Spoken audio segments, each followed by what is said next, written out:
તો હોળી અને ધૂળેટીના તહેવારને લઈ બજારમાં ખરીદીનો માહોલ પણ બરાબર જામ્યો છે। બજારમાં અવનવી પિચકારીઓ અને કલર વેચાઈ રહ્યા છે। અમદાવાદમાં રાયપુર, દિલ્હી દરવાજા, બાપુનગર, એસજી હાઈવે સહિતની બજારોમાં તહેવારની રોનક જામી છે।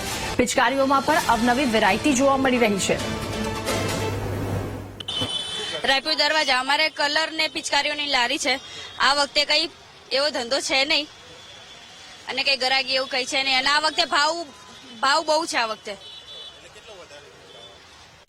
ભાવમાં તો 5-10% વધારો, 8-10% તો દર વખતે વધવાનો જ છે। આ વખતે બધી માહોલ તો શું છે કે પરીક્ષાઓ આજે પતી ગઈ સમજો, એટલે છેલ્લે 2-3 દિવસથી ગરાગી ખુલી છે।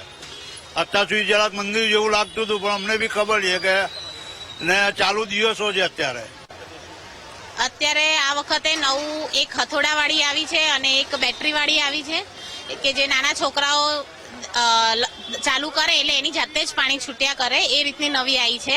બજારમાં તો પરીક્ષાની હિસાબે અત્યારે માહોલ થોડોક ઠંડો છે, પણ આમ ભાવમાં બી રીઝનેબલ છે। ભાવમાં કોઈ વધારો નથી અને ગ્રાહકી તો રહેશે જ છેલ્લે। બજારોમાં ફરતો હતો તો આ નવી વસ્તુ જોવા મળી, જે આ બેટરી વાળી છે ગન, જેમાં 200 ml જેટલું પાણી આવે છે।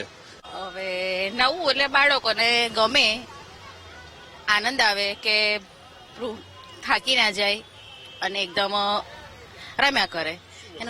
અમારી પસંદીદા હજુ તો સમજી લો કે આ મોટી ગન જ છે કે જેવી રીતે આપણે એક ફ્લેશ મારીએ તો સામે વાળો એકમાં આખું રંગબેરંગી જ થઈ જાય। ને આ નવી આઈટમ બજારમાં આવી છે હમણાં બેટરી વાળી, એ બરોબર છે, પણ એ નાના છોકરાઓ